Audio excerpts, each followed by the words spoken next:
What's up, party people? Welcome back to another Halo 5 gameplay video. I'm Killer Cobra Dude, and today we're playing some SWAT. It's actually a double feature for you guys.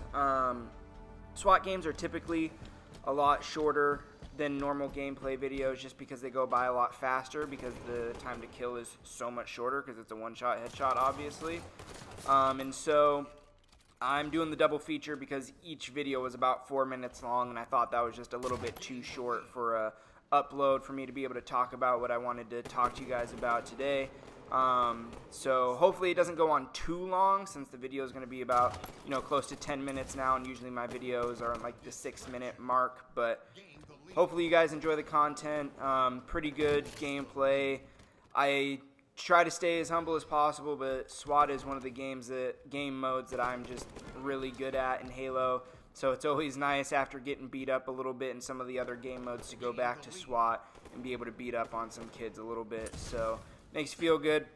It's also a good way, I know I've talked about this before on the channel, but it's a really good way to polish your skills, and we'll talk about that in a little bit. But like I said, favorite game mode in Halo.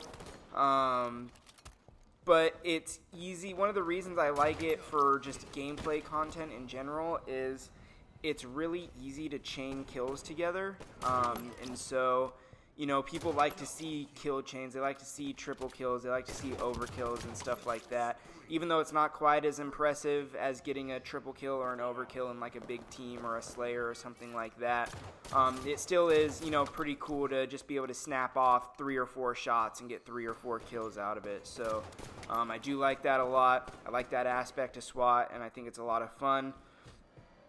Something about SWAT, just like a little funny story. So when Halo Reach came to the Master Chief Collection, I mentioned before I'm a big YouTube fan. I just watch a lot of YouTube content. One of the big ones out there that most of you have probably heard of is Shroud. He plays, a plethora of games. I think he gained his popularity because of CSGO. And mainly he's popular because of just his insane accuracy. So when, like I said, Master Chief Collection came to PC and Reach was added to it, he was playing SWAT. That's the first game mode that he clicked on because he was like, yo, this sounds cool. I've never played Halo before, but the idea of SWAT, the name, is enough for me to click on it. And he got absolutely rocked because he had never played Halo before and he didn't know what to expect. So he plays a different game mode for a little bit, and then someone in his chat tells him, yo, dude, the whole point of SWAT is to just get headshots. It's a one-shot kill. And he was like, oh, okay, that makes everything a lot more clear. So he goes back and just absolutely starts dominating people in SWAT because, like I said before, it's all about accuracy. And if you have a, quick trigger and good accuracy, you're pretty much going to beat up on people pretty bad. And so, especially with him being one of the most accurate mouse and keyboard players out there, he was beating up on people. But I just thought that was a funny story. So, but like I said, if I ever feel rusty, so these are some quick tips for Rust in general, and things that I like to implement that I use in Rust Rust. Things that I like to implement from SWAT into a normal gameplay.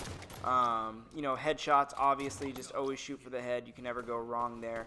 But something you'll notice in my SWAT gameplay is I hardly ever sprint anywhere because it takes me forever to pull my gun back up after sprinting in order to make sure I have a snap trigger. And so this is something I talk about all the time is I sprint places and I never get the first shot off, and I think it really hurts me in Slayer. And so if I could just take a note out of my own book from SWAT that, hey, you don't need to sprint everywhere. You'll still be fine if you're just kind of walking around and using the thruster packs. I think that's a big takeaway for me, just in general, because I do it all the time where I die and I want to get back in the fight as quickly as possible. And so what I end up doing is just sprinting all the way there, and I turn a corner and there's 2 guys waiting for me, and they kill me in like half a second. So sprint less, shoot for the head. Good SWAT takeaways. So yeah, big takeaways for me. But speaking of headshot damage and just getting kills via headshot, do you guys like the headshot system in Halo? And let me explain this a little bit. What I mean by that is, headshot damage in a normal first-person shooter, whether it be Call of Duty or Apex or, you know, CSGO, whatever it is. If you shoot someone in the head, it doesn't matter which shot it is or if it's the first shot or the last shot. If you shoot someone in the head, it does way more damage than any other shot on the body. But in Halo, if you shoot someone in the head and they still have shields, it's the same exact thing as shooting people in the body. So what I got really good at in Reach, to avoid, you know, the crouch shotters where they just spam crouch over and over again, is I would just go 4 body shots and then kind of swipe up to the headshot and get the kill that way. But obviously that's something very unique to Halo, because in any other game, if you can land the headshot early on, you go for the headshot. You don't waste your time with anything else. So I just thought it was an interesting system. Wanted to know what you guys thought about it.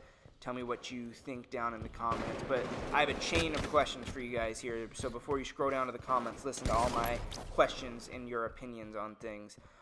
Do you like the shield system in general in Halo?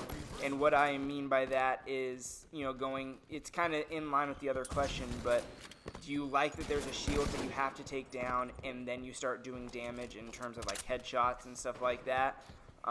Or would you prefer it was closer to a Call of Duty system where it would still have like a long time to kill. It wouldn't just be Call of Duty's, you know, half a second time to kill. But if you were efficient and got all headshots, then it would be better than getting all body shots, if that makes sense. So let me know what you guys think. And then also, do you prefer the shield alone, like Halo 3, or do you prefer the shield with a health bar, like Halo 5 and Halo Reach and stuff like that? Because I honestly don't know if I have a preference, but I know a lot of people have some pretty strong opinions about it. So let me know what you guys think. Do you think there should be just shield, or the shield and the health bar? And I misspoke, obviously. Halo 5 doesn't have the health bar because there's no health packs in Halo 5. Sorry about that. I just meant Halo Reach. But yeah, let me know what you guys think down in the comments. I'm very interested to know your opinions on the overall shield and health and headshot system in Halo, because, you know, I like it, big fan of it. I don't think it should change. I think it's what makes Halo unique, and it's what makes Halo Halo. But I don't know. I just thought it would be a fun, you know, little discussion to talk about down in the comments. So let me know. I'm trying to do my best responding to all the comments too, and actually having a discussion down there in the comment section. So let me know what you guys think. I'd love to hear from you. But anyways, so I talked about chaining the kills earlier. Something that I wasn't able to do in either of these gameplays, and it just grinds my gears, is get that overkill, like extermination. It pisses me off to no end. I got a few triple kills in both of these games, and yet for some reason was not able to finish out an overkill. It always happens that way. I don't know why. I'll kill 3 people in a matter of, you know, half a second, and then wander around, you know, hoping to find the 4th person, and I just can't find them. So that sucks. I can't stand it. But you know what? I'll take the triple kill. It's still good. Still gotta love the triple kill medal. It still makes you feel good. So can't complain too much at all. But we're coming towards the end of the video. We're starting to wrap it up, guys. This one was kind of a blowout, but thank you so much for coming out to the channel and watching the video. If you like the combo 2 video format and you enjoyed the commentary, go ahead and leave a like and go ahead and subscribe. I'm putting out a new video every single day, 365 days a year. It's my New Year's resolution to myself. But yeah, thank you so much for coming out. Hope you enjoyed. See you later.